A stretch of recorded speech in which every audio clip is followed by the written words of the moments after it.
Okay, so imagine an alternative universe, where by some anime levels of nonsense, Germany won World War II. You are now heading to the theater to watch the latest movie of Captain Aryan with his sidekick Kawaii Warcrime, wherein the duo has to stop the evil Dr. Stars and Stripes, who has the sinister idea to send pigeon-guided missiles to Berlin. Yeah, I know, that sounds almost as bad as the timeline that we're living in right now. German wonder weapons. I think it's one of the most discussed topics about the Second World War. And for a very good reason. Some of the stuff that the Germans came up with during the war was just very impressive for the time. And it looked like it came straight out of science fiction. Night vision goggles, giant-ass cannons, weird and funky looking planes, rockets, big tanks, even bigger tanks, and who knows, if the war would have continued on a little bit longer, maybe, just maybe, even bigger tanks. But Germany wasn't the only country that had the budget for the crazy scientists and deranged engineers. The lobotomite returns. The US also had some fun toys to make the life of the Axis powers just a little bit more horrifying. Of course, excluding the very obvious ones, let's have a look at some of Uncle Sam's wonder weapons. Okay, so I already alluded to the pigeon-guided missile, so we might as well start there.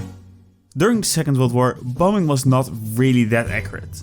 The accuracy of bombing a target was about 20% within 1000 feet, which doesn't mean that you hit the target, it means that 1 in 5 bombs hit something within 1000 feet of the target. Near the end of the war this did improve to around 50%, which is fine if you want to flatten a city. Okay, I guess just this once I can do it for nothing. Ooh, ooh, ooh. Okay, I guess I can do one more for nothing. Ooh, ooh, ooh. However, if you want to hit a target like a ship that is moving and shooting back at you, it is less than ideal. What the US desperately needed was something that could guide itself into an enemy ship.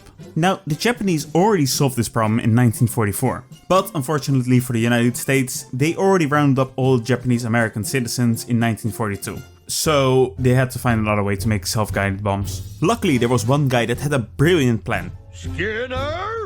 No, not that Skinner. This Skinner. B.F. Skinner, a psychologist that was working on behavioral science. Now Skinner had an ambitious plan. He would train pigeons to peck at the target on a screen. These pecks would then be captured by sensors and would translate into commands for a flight path for a glide bomb. Military officers were skeptical about the project, but still contributed $25,000 to the research and development, which would be around $450,000 in today's money. For a while it seemed very promising. The pigeons were found to be very accurate, and they were even performing very well under extreme stress. They also built a nose cone for the bomb, with 3 small electronic sensors and 3 little pigeon cockpits. Which is all very impressive considering that they received such a small budget. Despite all these successes and a successful demonstration to the army, officials remained skeptical about the project. And eventually they pulled the plug on it in October 1944. But there were some people in the army that still saw potential in this idea. The project for a short while was revived in 1948 as Project Orcon, and it was again cancelled in 1953 when electronic guided systems were proving to be more reliable. I'm completely and mentally stable. Oh hey, look, a civilian airliner. So it seems we will never know if a bird is going to be more effective than a Japanese salaryman. Project X-Ray has absolutely nothing to do with shooting X-rays. It was instead a secret weapon that the Americans were developing, involving bats strapped with little incendiary bombs that were intended to burn down Japanese cities. And to be honest, I don't know which idea is more horrifying, the one with the bats or an X-ray gun that shoots people and gives them cancer. The idea came from Lytle S. Adams, a dentist from Pennsylvania. Just a little bit more than 1 month after the attacks on Pearl Harbor, Adams wrote a letter to Roosevelt outlining his plan for what he described as a bat bomb. Now, this letter that he wrote to Roosevelt, the President of the United States at the time, is one of the most crazy and funny things that I have ever read. Besides outlining the plan of making a bomb using bats, he also stated in this letter that the bat is the lowest form of animal life, and that until now the reasons for the creation of the bat remained unexplained. He goes on by saying, "The bat was created by God to wait their hour to play a part in the scheme of free human existence, and to frustrate any attempts of those who dare to desecrate our way of life." So yeah, as you can clearly see, a perfectly sane person, perfectly suited to oversee the development of a weapon that is meant for mass destruction. And apparently Roosevelt thought the same. He forwarded the letter with a note stating, "This man is not a nut. It sounds like a perfectly wild idea, but is worth looking into." And after that approval from Roosevelt, the project was relegated to the Air Force. Together with Adams, they set up a team of morally questionable people that were willing to work on this wonder weapon. One of the people that was working on this project was Orson Wiswell, a scientist and self-described bat lover. And this self-described bat lover noted at one point that it did not occur to him to question the morality or ecological consequences of sacrificing a few million bats. This is unbelievable.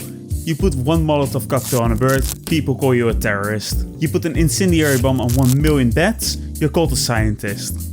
The team quickly decided that they were going to use the Mexican free-tail bats for their bat bomb. Adams then had to ask permission from the National Park Services to harvest large amounts of bats from their caves on government property, which must have been a very fun conversation to be had. Yes, hello, we would like to get a few bats from your park if it's possible. Okay, so how many do you need? Like 10, 20, 40? How many do you need for your research? We were more thinking of a few 100,000. What? What the fuck? It was also decided that they were going to strap napalm to the bats instead of white phosphorus. The bats would then be dropped in a sheet metal tube that could hold 1040 bats. So now they had the bats, the incendiary and the delivery system. All they had to do was test to see the effectiveness. On May 15, 1943, the bat bomb was tested at the Kars-based Army airfield. Now, for some reason, somebody didn't get the memo that the bats were not supposed to be armed that day. A sentence that I never thought I would say. Some of these armed bats were roosting under a fuel tanker, and well, I think you can guess what happened next. Part of the airbase burned down. The Air Force then was like, yeah, no, let's not continue with that. The Navy, however, did see potential in the project and took it over from the Air Force. And holy shit, it really did have potential. After a few more tests, it turned out that the bat bomb was way more destructive than any normal incendiary. The Navy built a mock Japanese city to see how effective the bat bombs would be against their intended target. And well, here are the results. Regular incendiary bombs would give approximately 167 to 400 fires per bomb load, and the bat bomb would give between 3625 to 4748 fires for the same load, making the bat bomb approximately 12 times more effective than a normal incendiary bomb. However, when it turned out that the bat bomb would not be ready until the middle of 1945, the project was cancelled.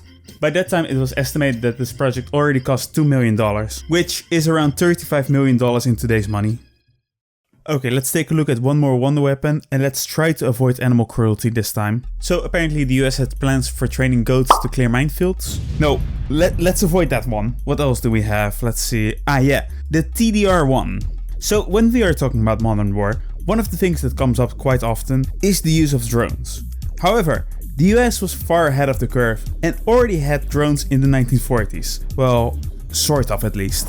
In 1936, Lieutenant Commander Delmar S. Varney proposed his idea for an unmanned remote-controlled aircraft, which was a fantastic idea, but a little bit too far ahead of its time. With the technology of the time, it would be an equivalent of me proposing now to the army to build me a Star Destroyer. I'm pretty sure that the US wouldn't mind having a Star Destroyer, but I don't think that the technology is there yet. However, just a few years later, in the early 1940s, there were some developments in two pieces of technology that would in theory make it possible to make a remote-controlled aircraft. Those being the radar altimeter and the television. With these two new pieces of technology, the Navy could start the development of the TDR-1, which was going to be a remote-controlled airplane filled with explosives and meant to ram into enemy ships, while the pilots were on a safe distance behind in another plane. In April 1942, the first operational test of the drone was conducted. Now keep in mind, this was the absolute cutting edge of technology at the time, which unfortunately meant that it had constant technical problems. The Navy, however, was impressed and saw potential in the project and ordered 2 more prototypes and 100 production aircraft. The Navy later changed its mind and changed the order to 1000 TDR-1s, which might have been a little bit too optimistic because only 189 TDR-1s were ever made. In 1944, the first TDR-1s were finally deployed for operations against the Japanese. And in July of that year, a drone was used against the Japanese freighter that was already beached. Okay, I know that doesn't sound that impressive, but just remember, it's 1944. Just look at it like this. Only 58% of the American households had a refrigerator, and it wouldn't be until another 5 years before the first people got a television in their home. Meanwhile, the US Navy is using drones to attack ships, so that makes it a lot more impressive. And later on, the TDR-1 did see some successful operations against Japanese ships.